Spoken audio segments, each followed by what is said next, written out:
Un informe analiza la relación entre seguridad ciudadana y redes sociales. Esto se hizo con base en la fiesta que tuvo lugar en la playa Malvin y que terminó con incidentes. El uso de redes sociales, entonces, es uno de los nuevos desafíos para la seguridad ciudadana. Bueno, de esto vamos a conversar con Johan Ávila, director de Analytics y BI de NiceStream. Aquí le damos la bienvenida. Muchas gracias, por favor.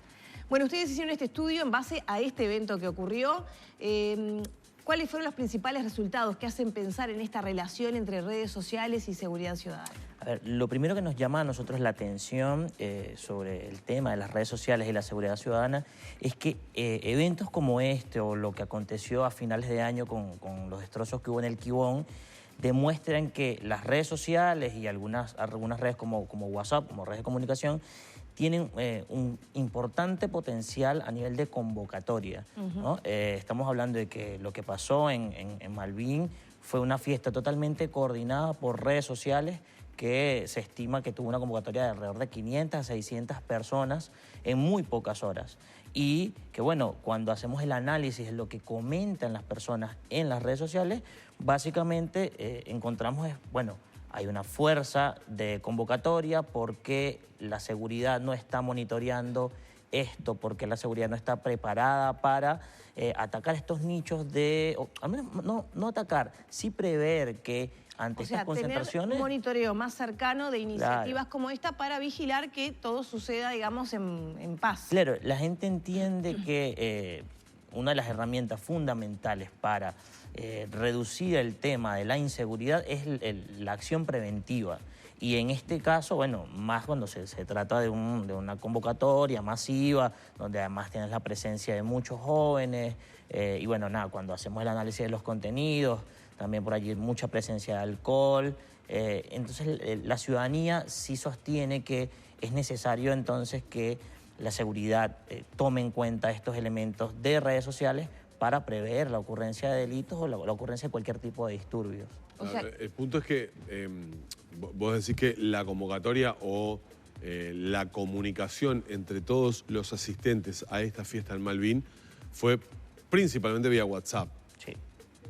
Que es el talón de Aquiles de la policía, porque el guardián, por ejemplo, puede hacer tareas preventivas en cuanto a vigilancia electrónica, de emails, de llamadas, de algunas redes sociales, pero las comunicaciones de WhatsApp están encriptadas, con lo cual... Sí, además tampoco se puede vigilar cualquier conversación de WhatsApp. No, pero sí de redes. De redes se hace una vigilancia respecto a cuando se están gestando algún tipo de actividades o eventos, disuasorio, preventivo, pero WhatsApp es o por lo menos está resultando inexpugnable. Y ahí ya hay otras redes más avanzadas todavía que son peor todavía, más encriptada la comunicación. Sí, que el código es bastante cerrado y que cuesta mucho para los organismos de seguridad, pues además es un delito a la privacidad. Si bien estos eventos se gestan por WhatsApp, precisamente también por esto, porque hay un nivel de privacidad, porque se tratan de nichos, en la medida que se van desarrollando, los contenidos aparecen en redes sociales. Nosotros cuando hicimos el monitoreo... ¿Qué decían en lo previo?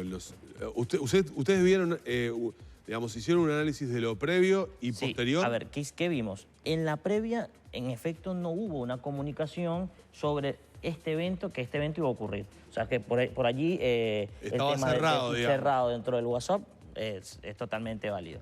Ahora, conforme iba llegando la gente al sitio, a la playa, Malvin. A medida que se iba desarrollando el evento, digamos. Claro, comenzaron a subirse contenidos en redes sociales. En Twitter se postearon algunos contenidos de gente tomándose fotos. En Instagram, sobre todo. En Instagram hubo muchísimo. Tuvo una presencia importante. Es decir, estamos hablando de que hubo alrededor de entre 500 y 600 personas.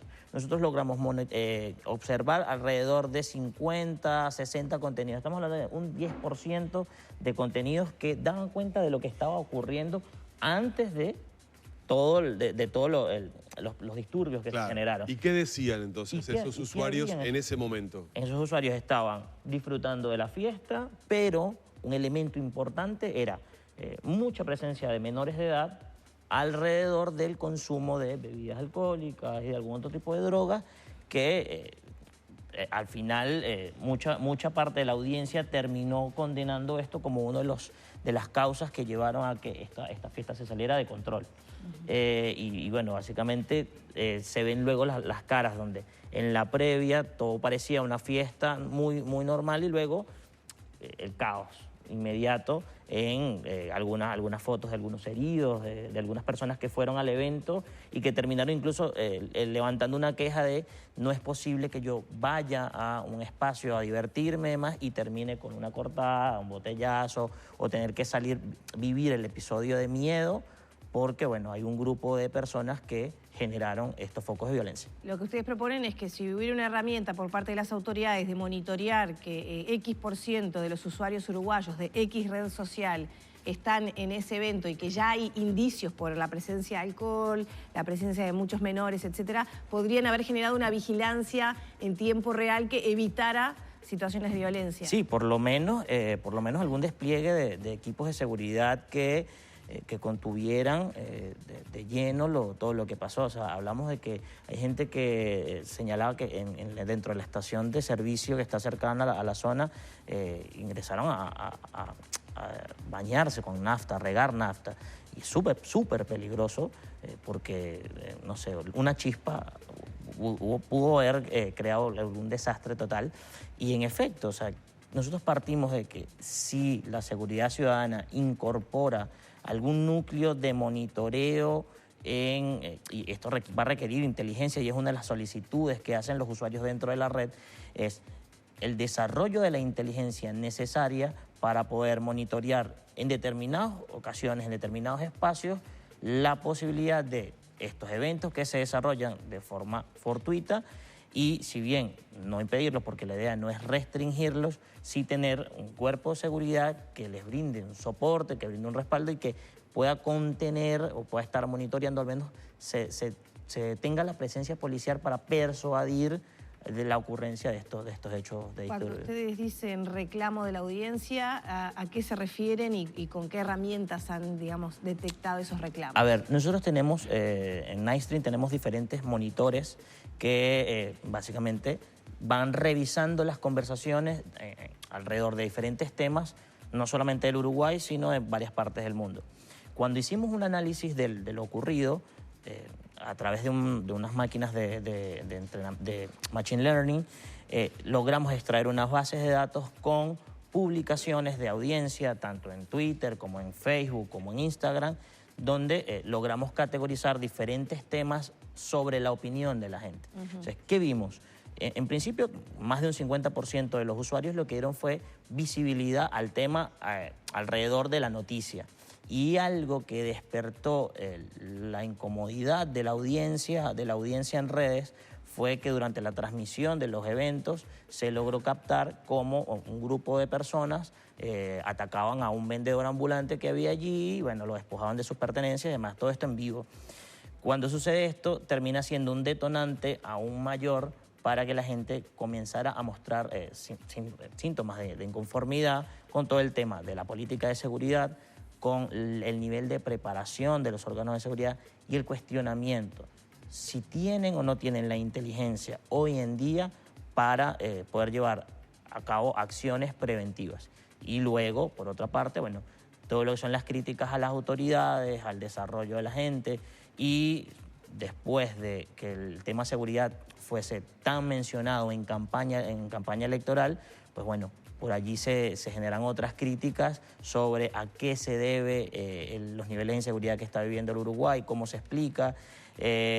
Partimos también de ejes de críticas a nivel de educación, cuestionamientos sobre los actuales valores que están insertos en la sociedad uruguaya, cómo funciona o cómo no funciona el sistema educativo y hasta qué punto esto, de una u otra forma, termina tributando a la larga con el aumento del delito.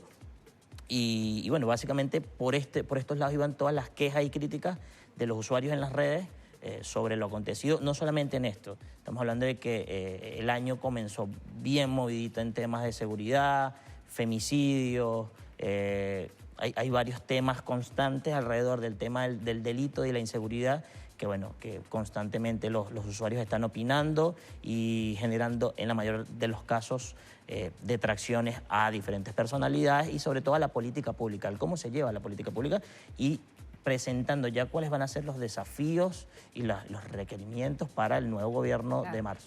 Es un monitoreo de opinión, Sí, sin duda. de opinión de las personas que participan activamente y opinan en redes. Es así. ¿Qué valor extrapolable tiene eso como para considerar que, digo, es un reclamo de la población en A ver, general? nosotros tenemos la experiencia que hemos tenido en el análisis de las redes sociales, vemos cómo la audiencia se va comportando.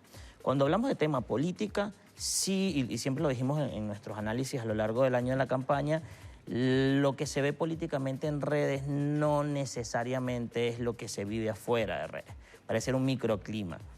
Pero a nivel de seguridad, cuando analizamos los contenidos y cuando vemos toda la noticia y las opiniones alrededor de las noticias en medios digitales, que también las monitoreamos y las analizamos, entendemos que no hay un corte político que atraviese o que divida en dos partes la población del Uruguay. Es decir, el usuario y la población en general no se identifica con un bando, con un sector político u otro cuando se habla de seguridad. La seguridad es algo que no se negocia, que sencillamente afecta a unos y a otros, y por esto ese sentimiento de opiniones es más sensible y más creíble en redes sociales cuando se tratan de temas de seguridad. Incluso porque existen pequeños influencers dentro de diferentes comunidades que dan visibilidad a un tema y alrededor de estos usuarios, estos pequeños influencers, se concentran determinadas cuentas ciudadanas que no necesariamente tienen que estar vinculadas a un tema político y no necesariamente son activas en las redes sociales, pero el punto de la seguridad, el punto de los femicidios, lo que ocurrió en Malvín, los hechos recientes con el tema en Paysandú, ahora lo que ocurrió con los hinchas de River y demás, todo esto lo hemos ido analizando y ese sentimiento que genera en las redes da cuenta de que es mucho más real lo que se vive en redes sociales cuando se habla de seguridad que cuando se habla de temas como la política, donde lo partidario toma un punto importante. Entonces, a partir de lo que decís, una buena política de seguridad sería invertir y mucho en el monitoreo de redes sociales. Es un desafío porque por los temas de privacidad y demás, pero sí en lo que es público, sí entender. Hay muchos nichos de violencia y lo analizábamos también desde Nightstream, algunos nichos de violencia que se gestan en redes sociales, es decir, estamos hablando de bullying, estamos hablando de la prevención de un femicidio, donde, bueno, actores públicamente emiten contenidos de violencia. ¿Se podría prevenir un femicidio, perdón? ¿Perdón? ¿Se podría prevenir un femicidio? Y si, a ver, recuerdo que, no sé si a finales de año o a principios de hubo una personalidad pública en el Uruguay que mediante redes sociales difundió las conversaciones que había tenido con su pareja, sí, donde la amenazaban de algún tipo, o sea, alguna acción violenta y demás. Sí. Creo que en la medida que existe el acceso a esta información pública o que las personas también, porque sobre todo el tema del femicidio es algo que parecía que no te enteras hasta que ocurre el caso, la fase preventiva está muy en desarrollo. Si esta información es pública, considero que los órganos del Estado pueden tomar parte en esto. Es decir, que sea de interés público que hayan contenidos o al menos un proceso de investigación sobre alguien que publica en sus redes sociales sin necesidad de ser una figura pública, sobre amenazas y demás, y que, bueno, no necesariamente tenga que recurrir capaz a hacer la denuncia, pero sí un constante monitoreo. ¿Se podría prever? Sí, podría preverse si se toma la inteligencia necesaria en cuanto al entendimiento de las redes sociales. Para cerrar, ¿ustedes hicieron un monitoreo de este caso del animal arrojado del helicóptero? Sí. ¿Qué les dio como resultado? Sin duda alguna, allí el tema no fue un tema de seguridad, sino fue un tema de que se sumó a un rechazo a lo que es el actuar. De repronto. En principio, indignación por todo el tema animalista, ¿no? Y lo otro es que ayer elaboramos un informe sobre lo que es el verano del argentino en el Uruguay, ¿no? Y a riesgo de dar visibilidad al rechazo del argentino, lo que nos dio fue eso. El uruguayo rechaza la actitud con el que el argentino veranea, y esto se vinculó con lo que pasó con los hinchas de River y que, bueno, puso la guinda con lo del animal lanzado desde el helicóptero y, bueno, ¿qué dijo la audiencia alrededor de esto? Bueno, mucha disconformidad, mucha indignación por lo ocurrido y se sumó una joya más a la corona sobre la idea, el concepto en redes donde el argentino que viene al Uruguay viene a hacer lo que quiere, y ahí sí hablamos de impunidad, hablamos de seguridad, porque hablamos de lo hacen de forma impune y hasta qué punto las autoridades locales pues, reaccionan con esto. Está bien. Bueno, muy bien, muchas gracias, Por favor, gracias por a tu ustedes participación, información valiosa de lo que está pasando en redes sociales y seguramente tendremos oportunidad de seguir conversando sobre otros temas y otros monitoreos. Un gusto, muchísimas gracias por la invitación. Cerramos la entrevista por acá.